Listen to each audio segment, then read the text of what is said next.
25واں پارہ سورہ حامیم السجدہ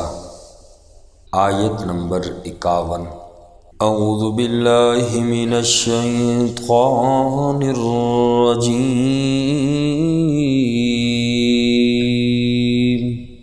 بسم اللہ الرحمن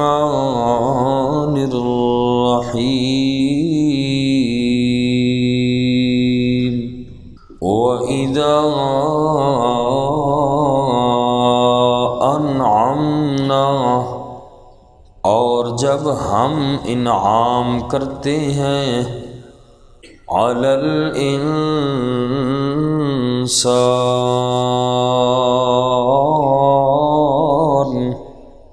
انسان پر، أَعْرَضَ، وہ اعراض کرتا ہے، منہ موڑتا ہے، وَنَأَىٰ بِجَانِبِهِ، اور اپنا پہلو بدل لیتا ہے، وَإِذَا مَسَّهُ الشَّرُّ، اور جب اسے تکلیف پہنچتی ہے، فَذُو دُعَاءٍ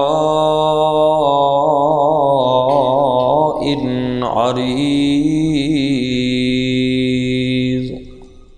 پس وہ لمبی چوڑی دعا کرنے والا ہوتا ہے۔ اس سے پہلی آیات مبارکہ میں بھی اللہ کریم نے انسان کے حال کو بیان کیا کہ اپنے لیے بلائی کی لمبی لمبی دعائیں کرتے نہیں تھکتا، عہدہ مل جائے، مال مل جائے، اسی کی لالچ میں رہتا ہے۔ اور آقا نے فرمایا آدم کے بیٹے کے پاس اگر سونے کی 2 وادیاں بھی ہوں تو اس پر بھی وہ راضی نہیں ہوتا، تیسری وادی کی تلاش میں لگ جاتا ہے۔ فرمایا انسان کے پیٹ کو مٹی کے سوا کوئی چیز نہیں بھر سکتی۔ انسان کی فرمایا یہ حالت ہے، خیر کے لیے اتنا بھاگتا ہے، تکلیف پہنچ جائے تو گلے شکوے شروع کر دیتا ہے۔ اور آج کی آیت مبارکہ میں بھی انسان کی فطرت کو اللہ نے بیان کیا کہ انسان کی فطرت یہ ہے کہ اللہ فرماتے ہیں جب اس کو ہم انعام سے نوازتے ہیں، انسان کو خوشحالی دیتے ہیں تو وہ اعراض کرتا ہے، یعنی نعمت ملنے پر اللہ کا شکر ادا کرنے کے بجائے اس نعمت کی ناقدری کرتا ہے۔ اور کل بھی گزرا تھا آیت مبارکہ کے اندر کہ جب اللہ فرماتے میں اسے کوئی خیر دیتا ہوں، وہ کہتا ہے یہ تو میری محنت کا نتیجہ تھا، یہ تو میرا کمال تھا، یہ میرے ہنر کی وجہ سے ہوا، میری استعداد کی وجہ سے ہوا۔ اصل تو محنت بہانہ ہے، اصل تو اللہ کا فضل ہے جو رب نے ہر انسان کے مقدر میں لکھا ہوا ہے۔ تو انسان کو جب رب کی نعمت ملتی ہے اللہ کی طرف رجوع نہیں کرتا، رب کی نعمت کی ناقدری کرتے ہوئے کہتا ہے یہ تو میرا کمال تھا۔ اور فرمایا جب تکلیف پہنچتی ہے انسان کو تو پھر لمبی لمبی دعائیں کرتا ہے، قرآن کریم کی آیتوں کے وظیفے کرتا ہے، پھر اس کو سب کو یاد آتا ہے، اللہ کی طرف رجوع کرتا ہے خوشحالی میں، اور اللہ کی طرف یہ انسان رجوع نہیں کرتا، خوشحالی ہوتی ہے تو اللہ کی طرف متوجہ بھی نہیں ہوتا، اعراض کرتا ہے، منہ موڑتا ہے، پہلو بدل لیتا ہے۔ فرمایا وَإِذَا أَنْعَمْنَا عَلَى الْإِنسَانِ أَعْرَضَ وَنَأَىٰ بِجَانِبِهِ، اور جب ہم انسان پر انعام کرتے ہیں وہ اعراض کرتا ہے اور اپنا پہلو بدل لیتا ہے۔ وَإِذَا مَسَّهُ الشَّرُّ، اور جب اسے تکلیف پہنچتی ہے، فَذُو دُعَاءٍ عَرِيضٍ، بس وہ لمبی چوڑی دعا کرنے والا ہوتا ہے۔ قل فرما دیجئے ارأیتم، کیا تم نے دیکھا ان کان من عند اللہ، اگر یہ قرآن اللہ کی طرف سے ہو، ثم کفرتم بہ، پھر تم نے اس کا انکار کیا،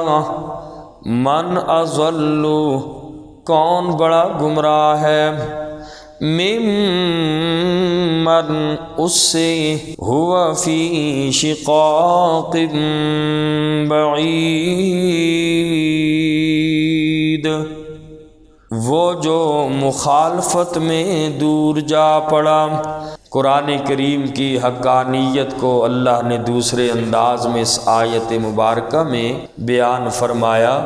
کہ اے میرا نبی صلی اللہ علیہ وسلم، آپ ان کافروں سے فرما دیجئے کہ اگر یہ قرآن واقعی اللہ کی طرف سے ہو اور تم اس قرآن کا انکار کر دو، مطلب یہ کہ اے قرآن کو نہ ماننے والو، ذرا اس بات پر غور کرو کہ اگر اللہ کے ہاں جا کر قیامت کے دن یہ بات ثابت ہو گئی کہ قرآن تو سچا تھا اللہ کی طرف، پھر تمہاری گمراہی کا کیا بنے گا؟ جو تم دنیا میں قرآن کا انکار کرتے رہے، اس وقت اس گمراہی کا کوئی ازالہ نہیں ہو سکے گا، اور تم اس قرآن کے منکر ہونے کی وجہ سے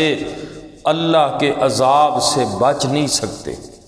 لہذا دنیا میں خوب قرآن میں غور کرو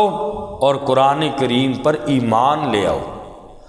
اللہ فرماتے ہیں وقت گزرنے کے ساتھ ساتھ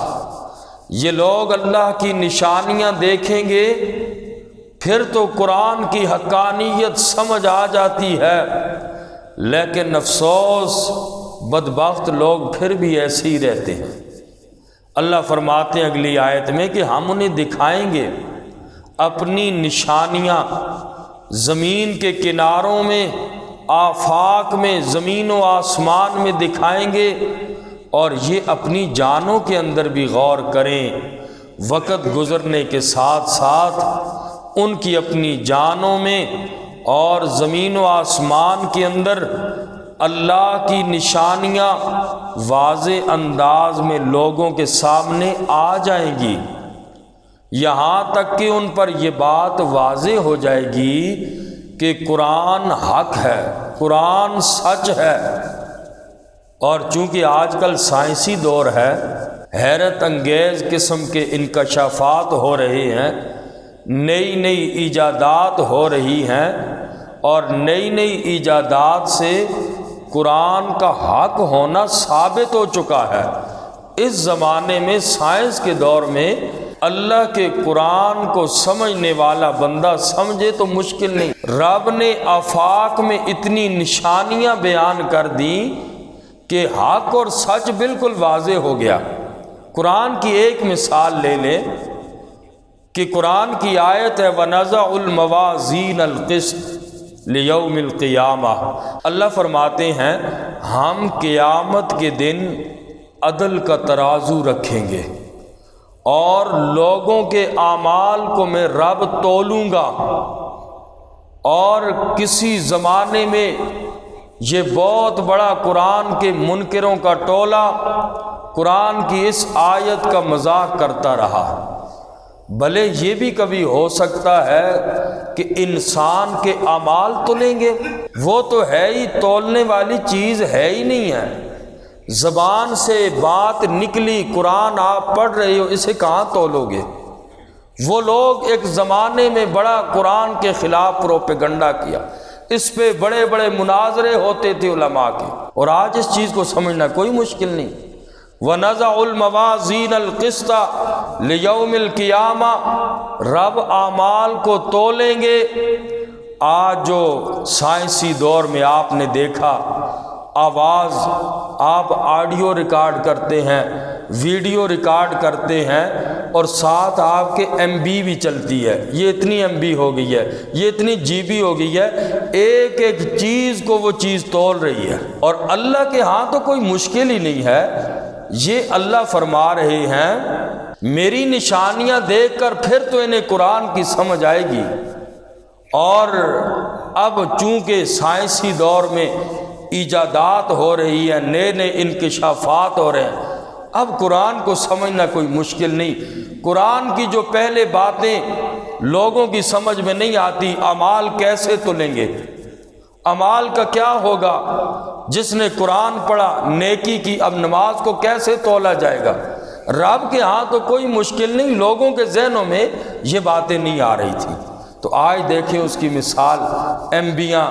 بالکل ہر چیز کا ایک ایک لمحہ تولا جا رہا ہے، دنیا کے اندر تول رہے ہیں، سائنس تول رہی ہے۔ تو اس سے یہ بات واضح ہو گئی کہ قرآن بالکل حق اور سچ ہے۔ تو یہ تو ایک مثال ہے، اس کے علاوہ اور بھی کئی مثالیں ہیں کہ اللہ کے قرآن کریم سائنس کی روشنی میں بھی اگر دیکھے تو انسان جو ہے اللہ کے قرآن کو سمجھ لے کہ واقعی قرآن اللہ کی سچی کتاب ہے۔ فرمایا سنریہم آیاتنا فی الآفاق، سنریہم ان قریب ہم ان کو دکھائیں گے جو اللہ کے قرآن کے منکر ہیں، آیاتنا اپنی نشانیاں، فی الآفاق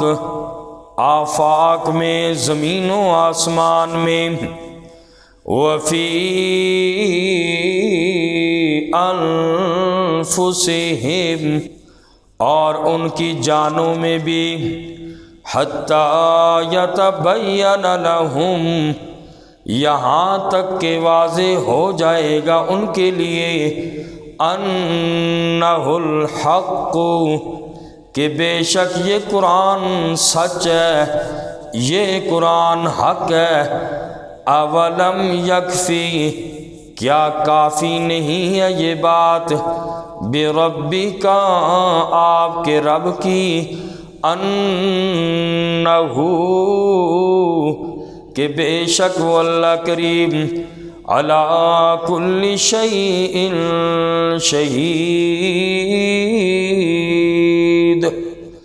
ہر چیز پر گواہ ہے۔ کیا اتنی بات رب کے لیے کافی نہیں؟ کوئی بھی چیز کائنات کے اندر میری اور آپ کی آنکھوں سے تو اوجھل ہو سکتی ہے، کتنی لاکھوں کروڑوں چیزیں ہیں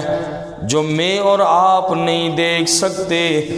لیکن ایک ذات ایسی ہے، قرآن جس کے متعلق کہتا ہے اولم یکفی بربک، کیا آپ کے رب کے لیے یہ بات کافی نہیں،